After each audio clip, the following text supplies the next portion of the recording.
प्यारे साथियों, आगरा में जब बाबा साहब अम्बेडकर अपनी बात को रख रहे थे, नौजवानों, मैं जानता हूं कि संख्या ज्यादा है और आपको परेशानी हो रही है, लेकिन आप ये समझ लो, ये परेशानी उस परेशानी से कम छोटी है जब हमारे लोगों पे जुल्म जाति अन्य अत्याचार होता है और आप सड़कों पे खड़े होकर मुकाबला करते हो। मैं आपकी हिम्मत को दाद देता हूं। प्यारे साथियों, बाबा साहब अम्बेडकर जब अपनी बात रख रहे थे 18 मार्च 1956 में, उन्होंने सभी को समझाने का काम किया और उनकी कुछ बातें जो जेल में रहते मैंने पढ़ी थी, जिनका मेरे ऊपर इतना गहरा असर हुआ कि आज भी रात को जब आंख खुल जाती है अचानक से तो याद आता है कि बाबा साहब अपने अंतिम समय में रोआ करते थे, उनकी आंखों में आंसू होते थे और उनकी उम्मीदें नौजवानों से लगी हुई थी। बाबा साहब ने यहाँ कर्मचारियों के बारे में कहा कि कर्मचारियों ने मेरा साथ नहीं दिया, लेकिन मैं धन्यवाद देता हूं कि आज देश के बहुत सारे कर्मचारी अधिकारी अपनी सामाजिक जिम्मेदारी का निर्वहन कर रहे हैं। बाबा साहब ने कर्मचारियों अधिकारियों से कहा कि केवल अपने बारे में मत सोचो, अपनी आमदनी का, अपनी तनख्वाह का 20% पैसा अपने समाज को तरक्की के लिए लगाओ। मैं उन कर्मचारियों का धन्यवाद दूंगा जिन कर्मचारियों ने बाबा साहब की बात को माना, और जिन्होंने नहीं माना, मैं उनको आगाह करते हुए कहना चाहता हूं कि आप बाबा साहब का साथ नहीं दे पाए, लेकिन अब बाबा साहब के बच्चे मैदान में हैं।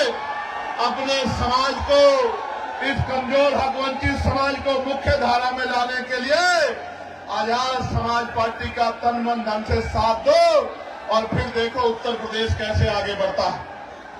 प्यारे साथियों, बाबा साहब ने अंत में अपनी बात को खत्म करते हुए कहा था कि अब मैं बूढ़ा हो चला हूं, बीमार रहता हूं, जब अपने चारों तरफ देखता हूं तो एक भी नौजवान ऐसा नजर नहीं आता जो इस आंदोलन रूपी तंबू का बम्बू बनके इस आंदोलन को आगे बढ़ा सके।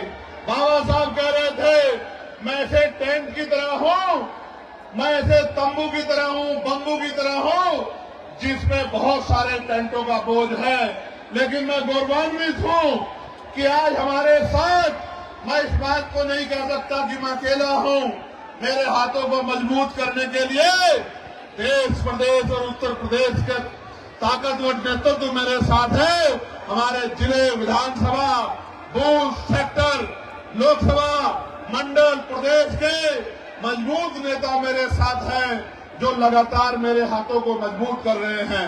प्यारे साथियों, मैं आपको ये कहना चाहता हूं, बाबा साहब ने उस दिन ये कहा था रोते हुए कि एक भी नौजवान दिखाई नहीं देता जो इस आंदोलन को आगे बढ़ा सके। आज मुझे इस मैदान में लाखों नौजवान दिखाई देते हैं जो बाबा साहब की बात को मानने के लिए तैयार है, और बाबा साहब की बात को मानने के लिए तैयार नौजवानों, आपकी शक्ति से शासन प्रशासन तो चीजों को समझ ही रहा, लेकिन सरकारों की भी नींद खराब है, वरना आज का कार्यक्रम रामलीला ग्राउंड में होता।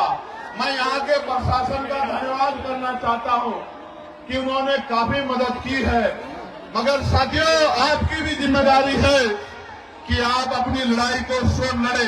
प्यारे साथियों, हम उत्तर प्रदेश को कैसा प्रदेश बनाना चाहते हैं, मैं उस पर प्रकाश डालना चाहता हूं। ऐसा प्रदेश जहां शिक्षा गरीबों के दायरे में हो, जहां गरीबों को अच्छी से अच्छी शिक्षा मिले। मैं बहुत जिम्मेदारी से आपके बीच में बात रखते कह रहा हूं, 2000 रुपए आपको राशन के मिले ना मिले, 5 किलो राशन मिले ना मिले, लेकिन शिक्षा 1 नंबर की मिलेगी आजाद समाज पार्टी के राज में। ऐसी शिक्षा मिलेगी जो यहाँ के प्राइवेट स्कूल भी देने में भी सक्षम नहीं है, जिसकी महीने की फीस 20,000 रुपए है। मैं संकल्प लेकर कहता हूं कि हम लोग करके दिखाएंगे कि गरीब के बच्चों को ऐसी शिक्षा मिलेगी कि अमीर के बड़े बड़े स्कूल, अमीरों के बड़े बड़े स्कूल में पढ़ने वाले बच्चे भी गरीबों के बच्चों का मुकाबला नहीं कर पाएंगे।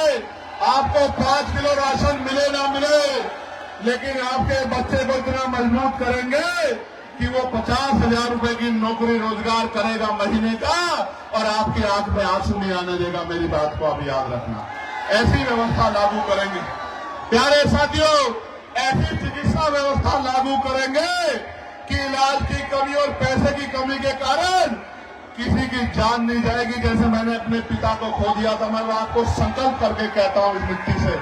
प्यारे साथियों, सिर्फ जान ही नहीं जाएगी, न जमीन गिरवी रखनी पड़ेगी, न उधार लेना पड़ेगा। कोई भी बीमारी होगी, 1000 रुपए से कम में आपका इतना अच्छा इलाज होगा कि आप बीमार होकर चले तो जाओगे, लेकिन खुशहाल होकर अपने परिवार के बीच में आओगे। ऐसी व्यवस्था हम लोग करके देंगे उत्तर प्रदेश। प्यारे साथियों, लच्छेदार भाषण तो आप 75 साल से सुनते आ रहे हैं। एक हमारे पुराने आंदोलन के अलावा किसी ने गरीबों की सुध लेने का काम नहीं किया जिलाध्यक्ष जी। तो मैं ये कहना चाहता हूं कि और कोई करे ना करे, पढ़े लिखे नौजवानों को रोजगार देने का काम आजाद समाज पार्टी 1 साल के अंदर करने का काम करेगी। मेरी बात को आप याद रखें। रोजगार देने का काम, आपके आंसू पोंछने का काम, आपकी जेब को मजबूत करने का काम, आपको सपने पूरे करने का अधिकार आजाद समाज पार्टी आपको 1 साल के अंदर अवसर बना के देगी। प्यारे साथियों, आज कानून व्यवस्था का क्या हाल है? आज कानून व्यवस्था का हाल खराब है। जुल्म जाति अन्याय अत्याचार हो रहा है, बहन बेटियों की इज्जतें लुट रही है। मैं आपको संकल्प करके कहता हूं, अगर कोई अपराधी किसी बच्ची की तरफ आंख उठा लेगा तो मुख्यमंत्री तो भी कह रहे थे, मैंने मेरठ में भी पूछा था कि हर चौराहे पे यमराज खड़े हैं, यमराज ना खड़े हों, लेकिन पुलिस को इतनी शक्ति दी जाएगी कि किसी गुंडे की हिम्मत नहीं होगी बहन बेटियों की तरफ आंख उठा ले। और अगर उठाएगा, अगर कोई गुंडा उठाएगा तो आज की पुलिस तो 1 गोली मारती है, 2 गोली मार के उसको जो है पूरी जिंदगी के लिए इस लायक नहीं छोड़ेंगे कि वो किसी बहन बेटी की तरफ आंख उठा के देखने का काम करे। जब मैं ये बात कह रहा हूं तो मीडिया के लोग मेरी आलोचना करेंगे अपने दफ्तरों में बैठ के कि चंद्रशेखर आजाद कह रहे हैं कि 2 गोली लगवा देंगे। लेकिन मैं कह रहा हूं, बाबा साहब अम्बेडकर ने कानून मंत्री पद से इस्तीफा दे दिया था बहन बेटियों को हक अधिकार दिलाने के लिए। इन बहन बेटियों के सम्मान के लिए 1 नहीं 2 गोली तो उस दरिंदे को लगनी चाहिए जो बहन बेटियों की तरफ आंख उठाने का काम करे। लगनी चाहिए। प्यारे साथियों, आज महंगाई ने कमर तोड़ दी है। मेरे आज भी याद है 2004-05 में सोना 10,000 रुपए हुआ करता था। आज कितना है? 1,54,000 रुपए। 1,15 लाख तो नहीं आए, लेकिन सोना 10,000 से 1,54,000 रुपए हो गया। किसी गरीब के अंदर हिम्मत नहीं बन पा रही है कि वो शादी में सोने की व्यवस्था कर ले। मैं आपको कहना चाहता हूं, ये सोने का दाम ऐसे नहीं बढ़ा। हमारे प्रधानमंत्री जब मुख्यमंत्री हुआ करते थे गुजरात के, तो कहा करते थे कि रुपए की कीमत ऐसे नहीं गिरती है, रुपया गिरता है तो प्रधानमंत्री की साख गिरती है। लेकिन आज रुपया कहां चला गया, प्रधानमंत्री जी को नजर नहीं आता।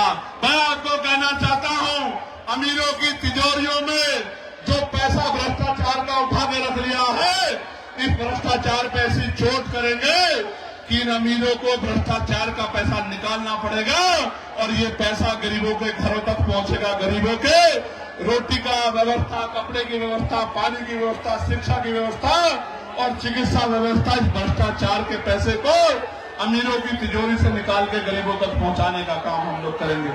प्यारे साथियों, बाबा साहब ने 1956 में जमीनों की बात की थी। मैं आपके सामने कहना चाहता हूं, पुरानी सरकारों ने जितनी जमीन दी थी गरीबों को, अति पिछड़ों को, दलितों को, चुन चुन के उन जमीनों को छीनने का काम सरकार कर रही है। असामी पट्टे हो या सीलिंग वाले पट्टे या कोई और पट्टे, सारे पट्टों को लगातार पिछड़े मुसलमानों को जो जगह थी छीनने का काम कर रही है। जब सरकार बड़े बड़े हाईवे बना के जमीन एक्वायर कर सकती है तो भूमिहीन मजदूरों को, किसानों को क्यों नहीं जमीन दे सकती सरकार के पास? का कोई जवाब नहीं है। और जिन्होंने 70-70 साल में घर बना के जो लोग रह रहे हैं, जैसे मथुरा में एक बस्ती को उजाड़ने का काम सरकार करने की बात कर रही है, जहां गरीब, दलित, वाल्मीकि समाज के लोग रह रहे हैं। मैं सरकार को चेताना चाहता हूं, अगर आप गरीबों के घर छीनने का काम करोगे मथुरा में या पूरे प्रदेश में, या उनकी जमीन छीनने का काम करोगे, हम आपकी कुर्सी छीन लेंगे। मेरी बात को याद रखना, ये गरीब आपको सबक सिखाएंगे। प्यारे साथियों, मैंने पार्लियामेंट में एक बिल लेके आया था मैं निजी क्षेत्रों में आरक्षण का। आपने पढ़ा होगा, सुना होगा कि दलितों को, पिछड़ों को निजी क्षेत्रों में आरक्षण मिलना चाहिए, क्योंकि सरकारी नौकरियां 2% है, प्राइवेट सेक्टर में आरक्षण मिलना चाहिए। बड़ी बहस हुई, कोई कहता है चंद्रशेखर आजाद तो निजी क्षेत्रों में आरक्षण की बात कर रहे। बात नहीं कर रहा हूं, राजकाज बनने दो। पिछड़े, अति पिछड़ों, दलितों को 98% प्राइवेट सेक्टर में आरक्षण देने का काम हम लोग करेंगे, रोजगार देने का काम हम लोग करेंगे। मेरी बात को आप याद रखें।